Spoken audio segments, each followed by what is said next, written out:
everybody. So this is a really special interview that we have with the team from Flame. So Flame is a partner that we've just recently started working with. They are creating the Steam for Web3.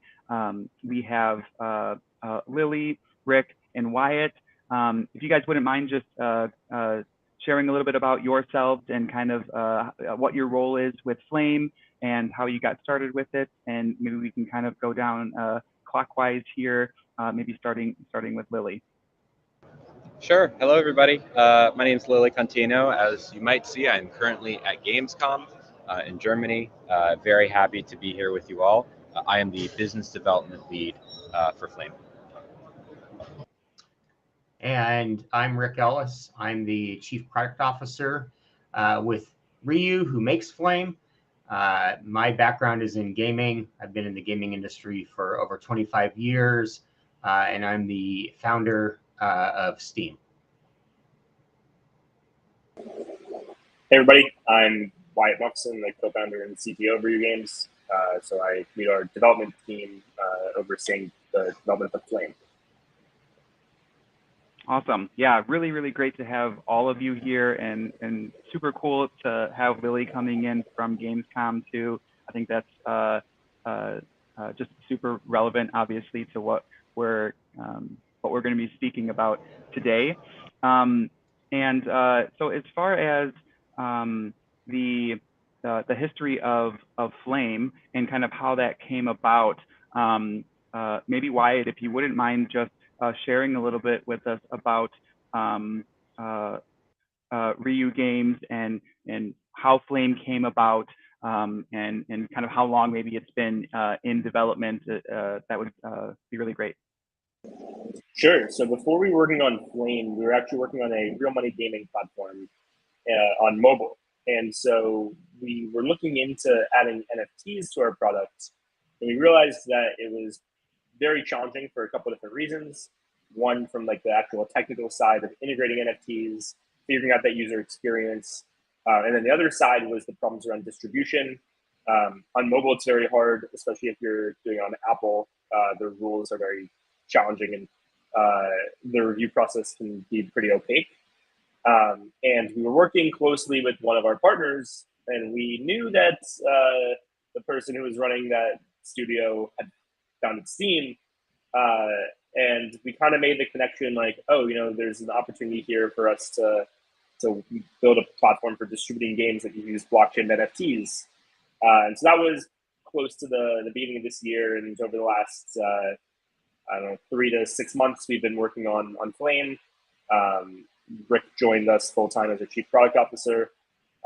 We've been partnering with a number of really great Web3 blockchain games. We're nearing the time for our private beta that's coming pretty soon. Awesome, that's great. And I guess alongside that, so Rick, obviously with your experience founding Steam, right? And now we kind of have this fork in the road, so to speak, where Steam is in a way, maybe you would consider it anti-blockchain. And so I think that leaves in a very big space and a very big gap in the market for a platform like Flame to sort of take that on. What sort of led you to want to figure out how to make a place for blockchain games, and I guess what's your sort of take on the potential for Flame in this space? Yeah, so I've not only been a game developer for a very long time, but I've also been a hardcore gamer myself. And one of the things I learned fairly early, actually during my time at Valve, was to watch what players do. And the best way of giving players what they want, which a lot of companies say they do, Valve actually does this, is by watching what players do, not just in the game, but what they do outside of the game. And so one of the things that for a long time I've been watching and seeing players trying to do is do things like own, things they have in the games. Like take World of Warcraft, for example. I played the hell out of that game, still do. there's these side channels where people are trying to buy and sell gold, buy and sell their accounts, because generally in the gaming space, there's generally two groups of people. There's those that have lots of spare time but don't have a lot of extra cash, and there's those that maybe work crazy hours, and so they have plenty of money but they just don't have a lot of time. And those two groups want to interact. They just do. And in the Web 2 space right now, they can do that, but it's not sanctioned. So if I sold you my account on World of Warcraft, for example, and Blizzard found out, Blizzard would just shut the account down and we lose all of the value. We both are out of luck. And even though we're both gamers trying to do this, nobody is facilitating it. And so the ability to actually have ownership with blockchain is something that's been, once I saw that kind of come around, it was very obvious that that's going to be a thing in the future of gaming, because on a platform like Flame, we can now actually own these things and rent them out to people, sell them to people. Plenty of other business models, if you want to call it that, will actually become new for these gamers. And then the other thing is that when we first started building Steam, I actually started building it at a different company and got hired away. We didn't build it to build a distribution platform. That wasn't really the goal. The goal was to solve problems that users and developers were having. And from a user standpoint, from a gamer standpoint, back then, I mean, pretty much nobody worries about this now, but back then, if you ever played, like, say, Counter-Strike, your experience was pretty bad. You might go to the store and buy this game. You're excited to play the game. You get home. It takes 15, 20 minutes to install it off of disk. And then the very first thing that you're told is, I'm sorry, you're out of date. And as a user, you're like, wait, how can this be? I just bought this at a store. How can it be out of date, right? And so prior to Steam, the path for a user was, well, first of all, you need to figure out what version you have. And then you need to go to this website and look at this monster list of, if you have version A but want to go to C, you got to do this. Or maybe you want to go from A to Q and you have to go through C, F. It's just, it was a nightmare. And that was one of the problems we solved for gamers with Steam. And on the other side, prior to Steam, indie games just weren't a thing. They couldn't be a thing. There were plenty of people that wanted to build indie games, but there was no way for an indie developer that didn't have crazy amounts of money to be able to actually distribute the game, because you'd have to go to places like GameStop or whatever and pay the high prices of dealing with those people. And then if you were lucky enough to get your game in the store, if you didn't have a bunch more money to get your game at the front of the store or on end caps where people could actually see it, it was a nightmare. So Steam rolls along, and like at the time, we got like $12 or $13 for a game that sold for $50, which seems kind of crazy, but that was the royalty rates at the time, and we had the highest in the industry. And after Steam came around, developers got 70% of the cut, which was huge. And there was no take back for marketing and for cost of goods and for damaged goods and all the shenanigans that the publishers would play. So Steam was built to solve problems. It wasn't built to be a particular thing from the beginning. And I always figured, that was kind of like a single lightning strike in my career. But as we roll forward into crypto, we have the same number, or roughly the same number and type of problems, but they are different from what Steam did with Web 2. Anybody who's new, people that are really into the Web 2 space and not familiar with crypto, onboarding is just straight up a nightmare. It just is. Like, you're now having to talk about things called wallets and signing, purchasing crypto, wrapping crypto, moving crypto around, and it's just not for a non-crypto savvy person. It's a very, very difficult experience. So what we're setting out to do with Flame is solve these same problems. So that problem we're going to solve. The other problem is discoverability. Like, if you're just a hardcore gamer, where do you go to find the master of all games? Like, to a safe place where you know that these games have been checked out and aren't going to be rug pulls. They're not going to be, you know, some random executable. Like virtually nobody is willing to do that, right? Like it takes a lot of trust to get to the point where somebody says, here's a URL, just go download this executable and trust that it's not going to mess up your machine. So that's another issue that we're solving. And I want to be really clear right from the beginning, because there's a lot of competitors out there saying they are the web or the Steam for Web3. And frankly, I'm going to tell you that they're not. And that's not just being arrogant. This is really comparing, like if you look at what's happening today in Web 2, Steam is a totally different beast than their competitors. Their competitors would be like EA's Origin, which, you know, is just a one-off kind of thing. And the most competitive thing to Steam right now is Epic's Game Store. And even though Epic is spending millions of dollars a year giving out games for free, they're still only maybe 10% of Steam's revenue. And if you look at what they're providing, all they're providing, much like most of our competitors, is a single place to download games. That's it. They don't offer any solutions for developers. They don't offer any solutions for gamers. In fact, I keep seeing, you know, repeatedly seeing gamers go to the Epic Store, downloading games, then having problems, like I have issues with things not working right or my graphics card doesn't work. And what's their solution? They go back to Steam, where there's forums and there's help and there's information about how to actually get their game going. And so the entire set of features that Steam offers produces a very tight connection between the game, the gamer, and the developer. And that's what we are bringing to the crypto space with Flame.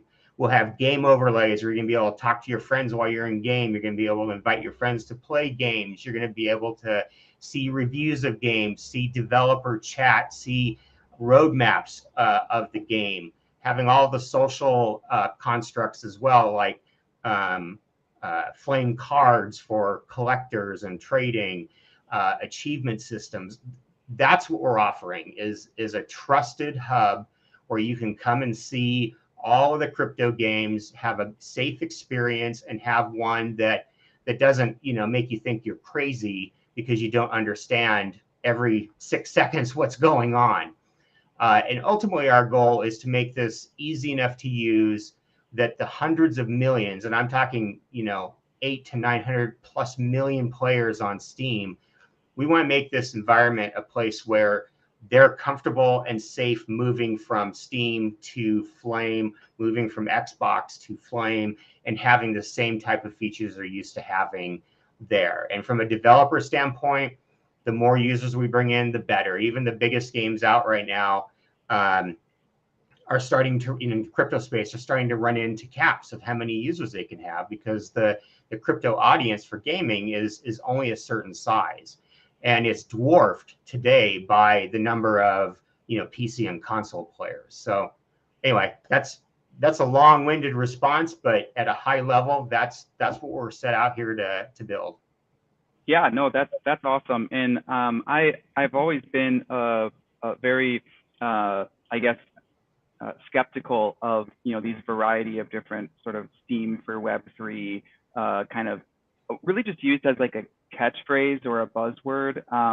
And, you know, what ends up amounting to is basically just a link aggregator, right? And then to call themselves Steam, like as someone who, you know, has released multiple different games on Steam and understands a lot of the things that you're talking about, like all of the different developer tools, like all the different package functionality for different kinds of executables, for different kinds of players, for you know, all of the different localization, all of the different, you know, even just product management, that I can be doing all of that directly from my like you know, partner portal and things like that. And then of course, you know, what you're talking about as far as just how is this benefiting the players? Why should they even, you know, have the Flame wallet, for example, or why is that? Why does that exist? Or, you know, and kind of that's when all I think the pieces come together about what it means for something to kind of reach for that very, very lofty goal of building Steam for Web3, and it's really great to hear, directly from you guys, like exactly what that looks like. So I guess coming up on this, Lily, I know you've been working with a lot of other game projects for onboarding them into the Flame ecosystem and kind of preparing for the launch of Flame. So maybe could you tell us a little bit about some of the other projects that you are working with outside of Cryptoblades, and some of the projects that you guys are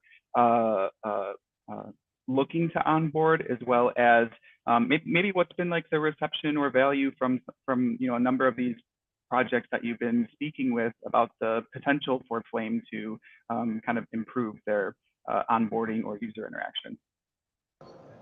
Yeah, happy to talk about that. So in terms of our current partners, I think for the most part, there's a couple of notable omissions, but we're quickly becoming a catalog that has most of the major players in the Web3 game right now. I saw someone in the chat talk about Splinterlands. We have Pegaxy, Ultimate Battle Arena. The recently announced second game from them is Minionverse, Time Raiders, Swords of Blood, a couple other bigger ones.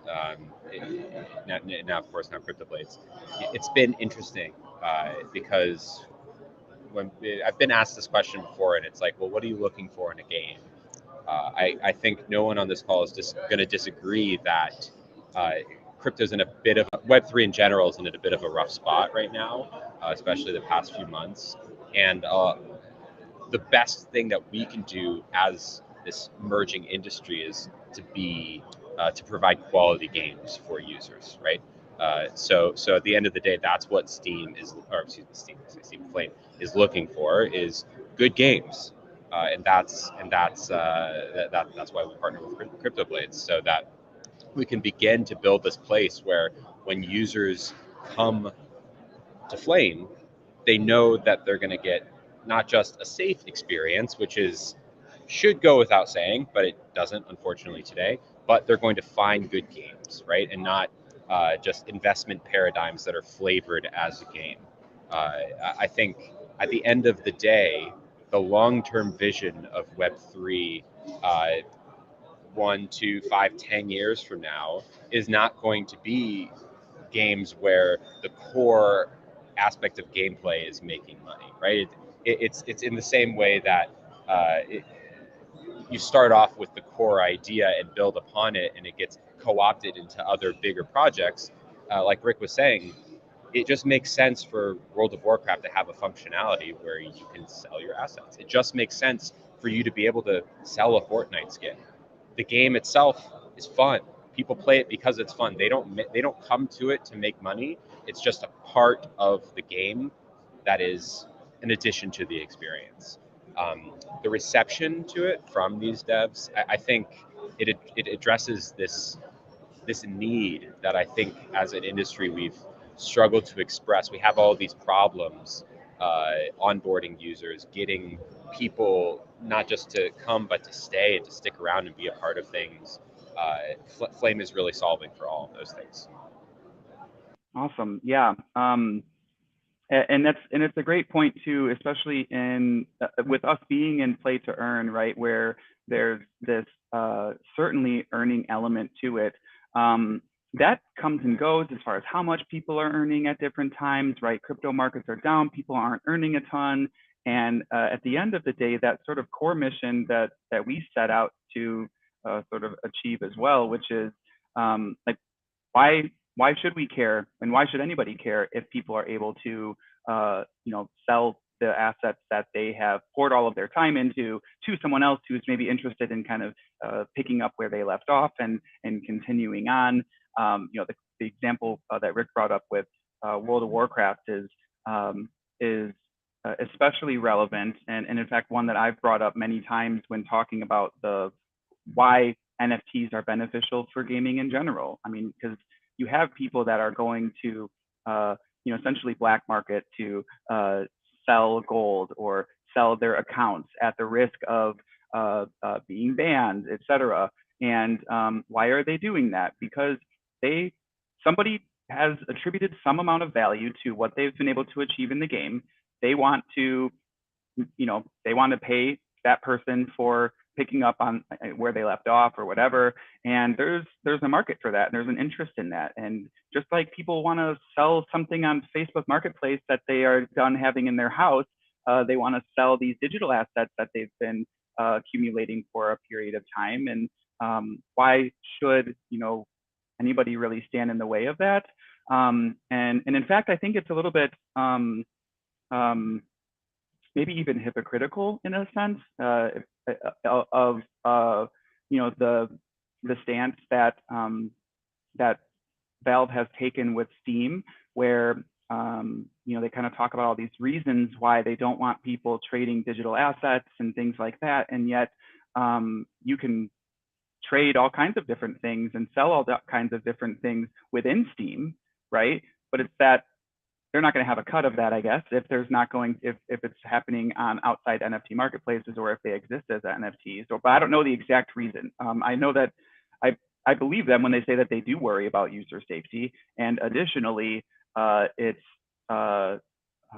certainly a detriment to their players that they don't have that kind of free access to be able to sell things that they have accumulated. So, so kind of. Oh, sorry. Go ahead. You go ahead. No, go ahead. Yep, that's it. Okay. I was just gonna chime in real quick. So yeah, here I am at Gamescom, the biggest gaming conference in the world. I'm surrounded by the THQ Nordic booth and the Ubisoft booth and the Microsoft booth. Like the whole industry is here, and I go around and meet people, and they ask me what I do, and I talk about Web3 and crypto and kind of prepare myself because it's not just crypto people here; it's everybody. Some people are totally cool about it and understand, but others are like, oh, you mean the apes and the scams? And it's like, I get where you're coming from. There was literally someone who just rolled their eyes at me and wouldn't hear it. Like, just don't even. Just I don't want to hear about it, right? And that's because there's such a stigma, and potentially rightfully so for the kind of projects that are out there right now. There are scams out there. There are these $1 million NFTs that aren't really adding, in my opinion, much value to the world, right? But you've got this incredible use case that we're getting at, and we're getting closer to, and that Flame is getting us closer to. And when I explain it to them, like, look, people are selling Animal Crossing bells on the black market right now. All we're saying is, what if Nintendo took a small cut of that and you could do it without getting banned? That's it. Right. Yeah, exactly. And I had definitely a very similar eye-opening experience with a developer alumni group that I've been a part of since like roughly 2017. And I think it was earlier this year, I was sending, a lot of times people will ask, hey, does anyone have anyone in their network that has these skills? We kind of help people refer them and things like that. And I was like, we're looking to hire like an additional marketing person for our product Cryptoblades, and like immediately it blew up into like this like 40 reply like shitstorm, to be quite honest. And it was that's kind of what we're also up against, and I think that that transitions pretty well into kind of this next section about Flame, about the user onboarding, and kind of what that will do for giving people more trust in this space, that this isn't just, that the projects that are on Flame have some level of curation, or that the users can trust that Flame itself is going to keep their assets safe and things like that. So I guess, Wyatt, if you wouldn't mind kind of going over some of the challenges that players typically have in onboarding, and how Flame is looking to kind of ease that onboarding process for people to either get into Web3 gaming for the first time, or for even experienced people to have a better experience with Web3 gaming. Sure, yeah. I think there's a number of issues with onboarding in Web3 games right now. The very first one as like for new users is setting up a wallet. So the vast majority of crypto games right now are browser-based using MetaMask.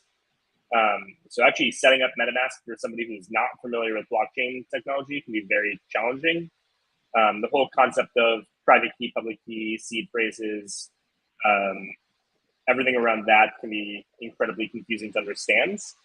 And then going from there is also just usability and how does MetaMask actually work, and signing transactions, getting the crypto to pay for gas fees and understanding why that exists can be very challenging. And so around the user experience is really one of the places where Flame solves a lot of issues. So in Flame, there's no private key, public key that you need to worry about. It's signing in with social login or email password, and not having to worry about managing private keys. And that's all done non-custodially too. So it's not like we're just holding people's private keys for them. We're using a technology called multi-party computation. So it's breaking up the private key into various shards, storing them in different locations in a decentralized way that keeps them secure, and lets the user benefit from being able to log in with a login that they're familiar with. From there, when it comes to usability, we're compatible with browser-based games as well as desktop-native games. So we do have an SDK for desktop-native games that they can integrate with, but we're also just on day one immediately compatible with any game that's built for MetaMask. And so when gamers go to play those games in Flame, they launch out of Flame as if they're any native game, and it interacts with the wallet that's in the Flame application.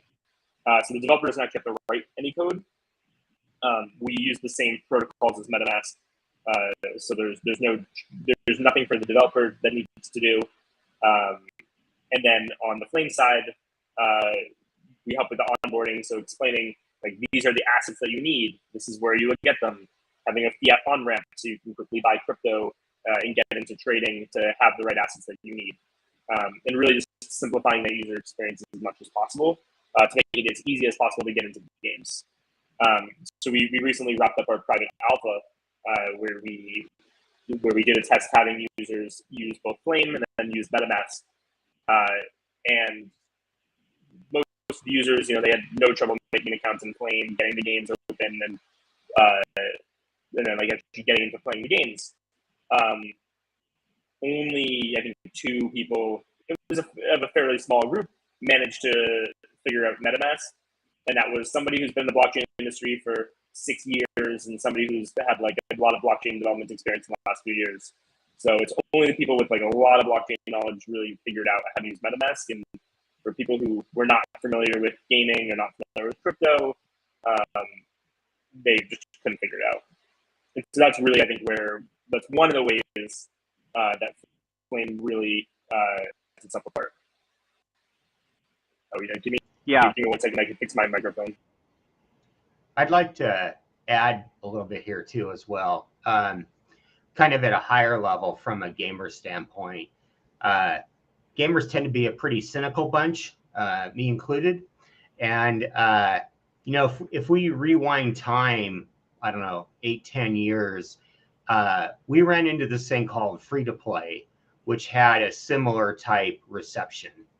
And I think a lot of this, there's certainly a lot of fair comments and fair fears. I mean, gamers are reading every day about $100 million stolen here, $600 million stolen there. We're kind of in a different space than that. They need to sort of understand that. And also it's just new. And some of the ways that NFTs have been brought to them in existing games from the typical AAA publishers has honestly not been a very good experience for them. And many of them view it as, the man reaching his hand into their wallets trying to take more money. And very much that's exactly what happened with free to play, right? To begin with, it was like, well, it's free to play, but if you want to get to level 3, it's free to play up to level 3. And if you want to get past level 3, you got to buy this thing, or you have to do this gross, game thing. and by and large, people have sort of realized that, you know, as time has gone on, developers have started making games that aren't so egregiously just money grabs. But we see that today with some of the NFTs that have appeared in AAA games. They're tacked on, and as such, you know, if somebody's used to playing a game and been playing it for a long time, and this thing gets tacked on that wasn't actually designed in as part of the game, it doesn't feel natural, and it feels like, again, I feel this too, like the man is trying to steal more of my money. So by doing some evangelizing to this crowd and saying, look, what about the times you tried to sell your account in World of Warcraft and you couldn't do that, but now you can? Like, these are actual real reasons to have NFTs. And when people start coming to the Web3 space for games, they're going to come here because of amazing games that are appearing, not because they can get rich, not because, you know, of any other reason. And what NFTs need to be for them is a way to enhance their gameplay, and they need to be integral into the game itself. And I think once that starts happening, you're going to see that it's going to be a lot more acceptable, because it's not going to be viewed as, you know, an afterthought or just another way to make money. It's going to be, hey, you actually own this stuff, and ownership is a big deal. You know, back in the old days when we bought CDs for games, you could resell it, you could give it to a friend to play, and you know, you had all these abilities that suddenly disappeared with digital distribution. And you know, most people don't actually look at the terms and services, but if you look at when you play most of these games, you don't own anything. I don't care if you spend 1,000 hours building your character and, you know, you have the most overpowered character and weapon set in World of Warcraft, you don't actually own it. And by pointing these things out and bringing this stuff to those types of gamers, it's going to become very obvious that, okay, yeah, this is a win. Like, NFTs aren't a lose. This is a win for gamers and for developers. And so I think there needs to be some evangelism happening, but definitely we have to make the onboarding and the experience much easier, because you know, one thing that free to play has also done is, I've spent some time in this world, is that if you make the experience for the user difficult at all, like, hey, give us your email address right away, they just stop playing. There's no cost to them, so they just move on to the next game, right? So if you go play free to play games, there's all this psychology that happens with trying to get you into the game and get you hooked and do all that stuff before we ever ask you a question. And so, you know, coming forward to Web3, we need to do kind of the same thing that the free-to-play space had to do. Is we have to offer a secure place. We have to offer a place where you can actually go see all of the games that are available. And we have to do NFTs in a way that actually makes sense for the user and not, you know, just kind of an afterthought. Yeah, absolutely. And in fact, that was someone I connected with who's definitely an industry veteran in the free-to-play space, and maybe even one of the people that was kind of sort of one of the innovators in that space, Michael Hartman. Basically, you know, reached out to me privately with, you know, after some of this kind of blowback with that I had speaking with, you know, more traditional game developers and kind of talking about a lot of the same things. Like, look, I've been exactly where you are. There was so much hate for the free to play space in the beginning when we were still trying to figure out what that looks like, right? And I imagine that I wasn't necessarily around at the time, but I imagine when, you know, the cost for just video games in general started to be more than a quarter or a nickel or whatever to play at an arcade, right? That there was all kinds of different negative sentiment that was around it, and much of it was probably, you know, there's always a kernel of truth there that needs to be validated in a way. And then additionally talk about, well, yes, like those negative things exist in this space, and this is what we're trying to do about those negative things. And also this is the real value, core value of what we're doing and how we're planning to get there. So yeah, I'm really, really glad that especially our community has the opportunity to, you know, be able to learn and hear directly from you guys some of the things that you're doing to take this whole space into it's out of childhood into adolescence and then finally into maturity and adulthood. So that being said, we touched a little bit on that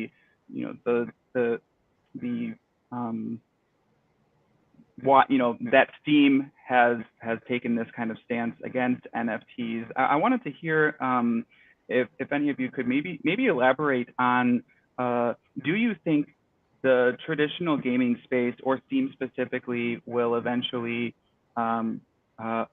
begin to adopt blockchain, or what are some of the reasons for this kind of this maybe negative stance or against NFTs in blockchain, and maybe if you could shed some light on your guys' opinions there. That's for anybody. Sure. So I don't have any like back channel information as to why Valve is so anti NFTs, and there's a lot of speculation about it gets around paying them money. I don't know how much that stuff is true. That's not typically how Valve operates. I do know that they're obviously a very, very large target. They have their own set of legal issues all around the world in how games are distributed, what types of games can be distributed. All you have to do is go look up history about what games can be put into Australia or Germany. And so my guess is because it's not clear that crypto is not a harmful thing. And again, that sort of plays into the narrative that gamers have. And so when a gamer does attempt to come into the crypto space, if they start seeing things they're not familiar with or start getting uneasy about things they're being asked to do, like, hey, sign this thing, and here's a whole bunch of verbiage that you don't understand, but just go ahead and sign it. It's good, right? I think that part of this is changing that narrative. And, once somebody has a good experience, they'll be like, okay, this crypto thing's not so bad. And then they'll have another good experience. The next thing you know, they're going to be in, fully in the crypto space. But I think a lot of it just comes to, first of all, they're making crazy amounts of money, right? So they don't need to take any risk. Smaller companies like us, we can take the risk. I don't personally think there's a lot to it. And I actually, as a gamer and as a developer, think that this is where everything's going. I just don't see how in 10 years we're not all doing crypto-based gaming. I just don't see how that doesn't happen, given all the things that users are trying to do today. And the big issue is, like I said before, is we need to be able to connect the dots for the user and say these things called NFTs are not just crazy looking 8-bit images that cost 30 grand. Like that's not what an NFT is in gaming. An NFT in gaming is the actual character you're playing or the equipment that your character is playing that you then own, can put value into and get value back out.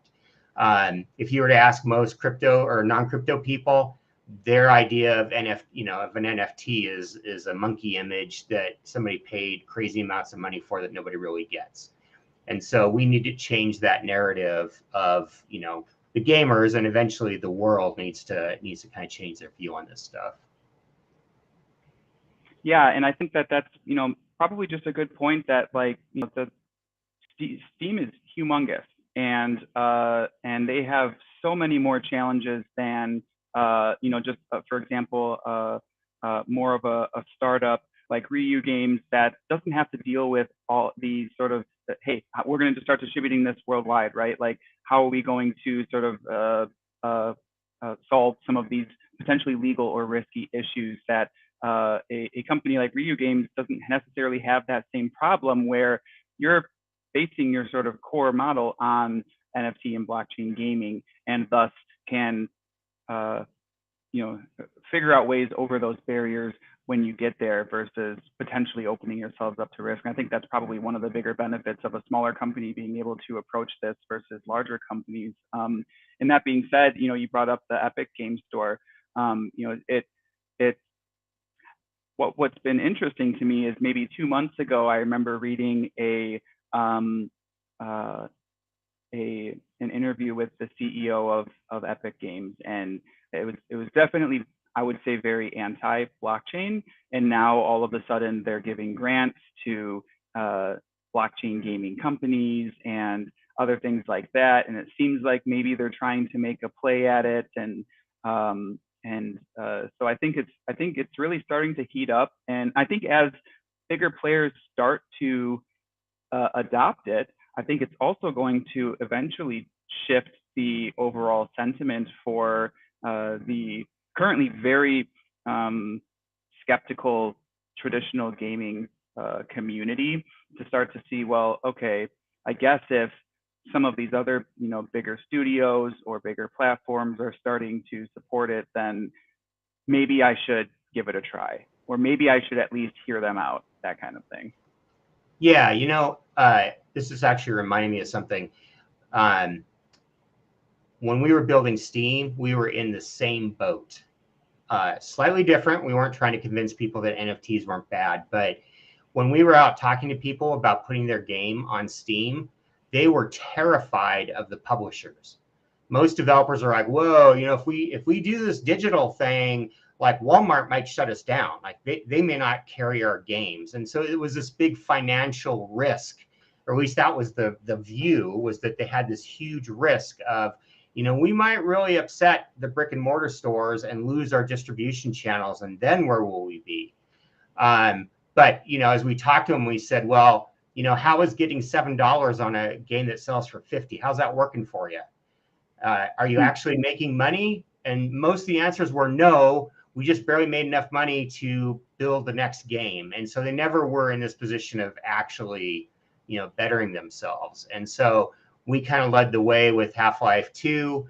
And, again, that was sort of evangelizing to everybody. And just as you said, we started picking up other games that added more, lended more credibility to what we were doing, and that the big scary publishers wouldn't start kicking these games, out of their stores. So I really, again, the parallels are sort of uncanny here. And that's why for me, it's super cool to be able to kind of do this again. And, leveraging the things we learned, the first time around and how people reacted. And it's the same stuff, but slightly different. I guess I keep saying that, but that's what it comes down to. Yeah, definitely. So we got about 10 minutes left here. I know we've had a couple questions from the community. Guys, if you want to have any questions for Rick or Wyatt or Lily or myself, definitely post those in the chat now as well. I'll also head over to our Discord and see if there's any questions that people want to post from there. But if we want to get started with answering a handful of these questions, feel free to pick any off that you guys have seen come up. Lily, I know you've been kind of cataloging a couple of these. But yeah, we can just start wherever you guys would like. Why don't we? So someone asked about Flame being a multi-chain app. Why? Yeah, I can jump in and answer that. Okay. How's my microphone? Is it? Sounds good. Better. Yeah. All right, cool. So Flame is a multi-chain wallet. So we do not have our own blockchain. We work with a number of different blockchains. We're primarily targeting initially all of the EVM blockchains, Solana and Wax. So we do not have our own chain. We don't have our own token. How are we going to make money? We're taking fees on various transactions in the application. So like the fiat on-ramp, and then on crypto to crypto and crypto to NFT transactions.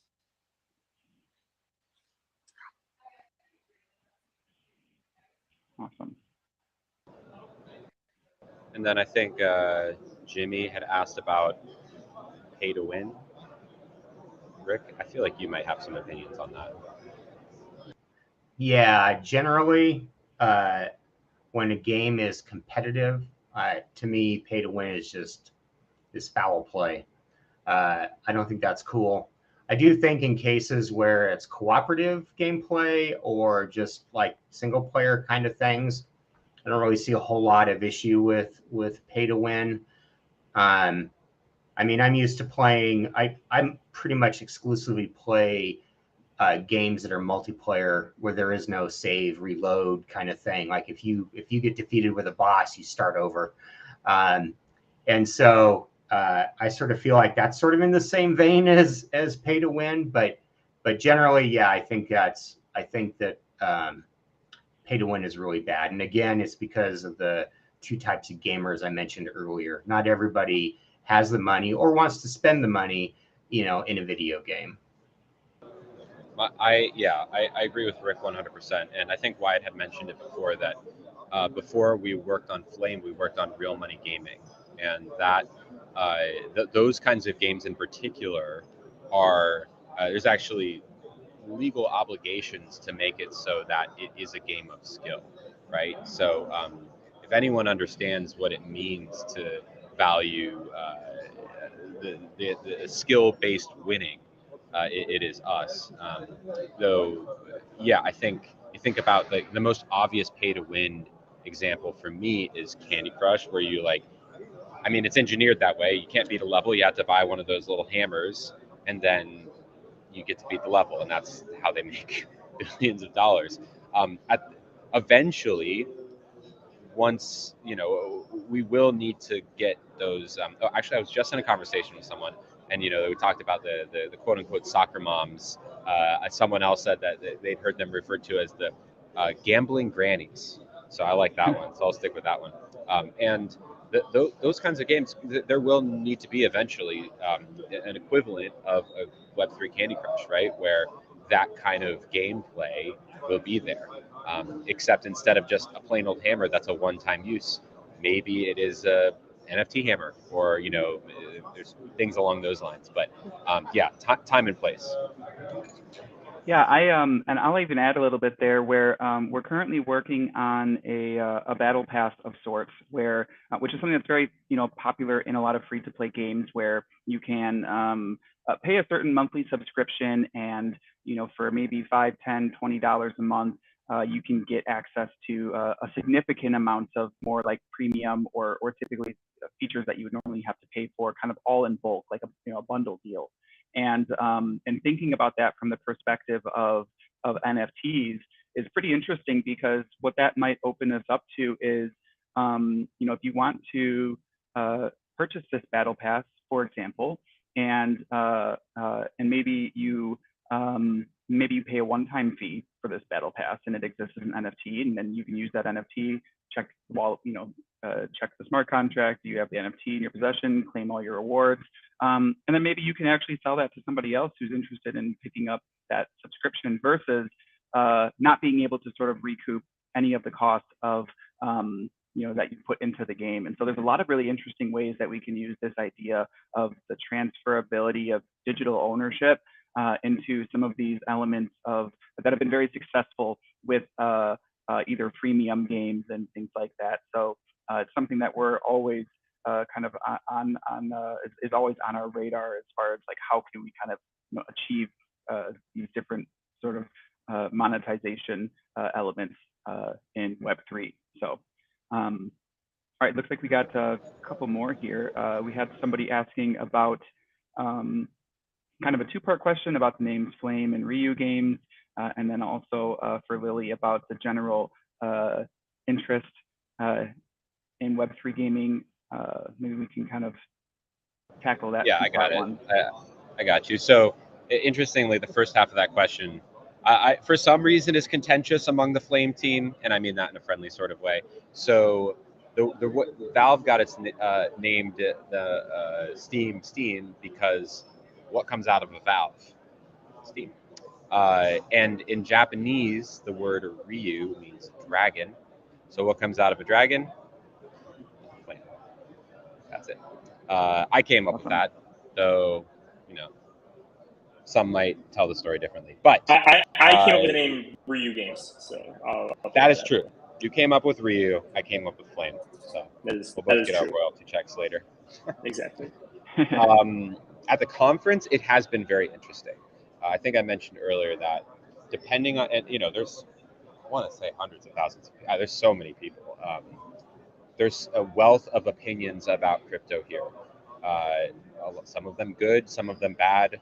I was having a conversation with a couple of people a few days ago, and one of them, when I brought up, well, I'm in crypto, she said, oh, no, just, but the other one said, well, look, I like crypto, but like I'm kind of embarrassed to say it out loud, right? So it's and then of course there are the people who don't care and will just be like, yeah, there are plenty of crypto companies here. There's a bunch of crypto projects here. Blockchains are represented here. So in some ways, we're kind of like an industry that is, well, for example, at GDC last year, which is in San Francisco every March, Wyatt and Rick, you weren't there, but Wyatt, you can attest to it. It was half of it was Web3 stuff.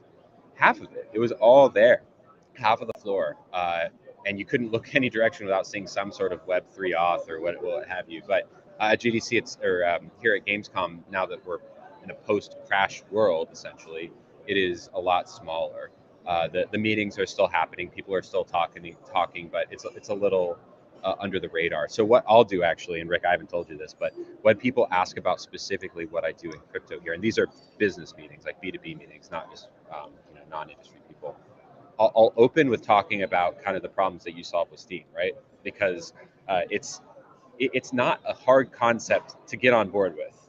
And NFT gaming is not like, hey, we're taking your games and fundamentally changing them, right? What we're doing is we're offering a cool new thing you can do on top of your normal gaming. And when you phrase it like, hey, the guy who like wrote the Half-Life 2 physics engine and invented Steam is on board, and we're just trying to build a future where you can have a little bit more ownerships in the fun games that you already play. No one can say no to that. But then, you kind of just got to be ready for the question about apes and scams. Awesome. I have another one. Might be our last question. What is more important in order to help gamers transition to Web3 gaming? Is it big publishers jumping on board, aka AAA projects, or breaking stigmas on what Web3 gaming actually is? That it's not just about scams and hacks.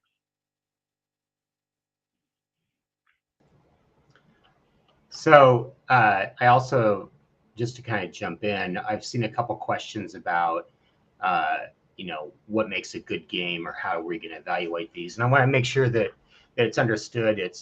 It's not really our position or job to determine what game is good. That's up to the players to decide that. What we are going to do is make sure that the game is safe. So it doesn't have viruses in it, doesn't have keyloggers in it. We're going to do the vetting of the companies to make sure that these are actually going to be games that are going to see the light of day.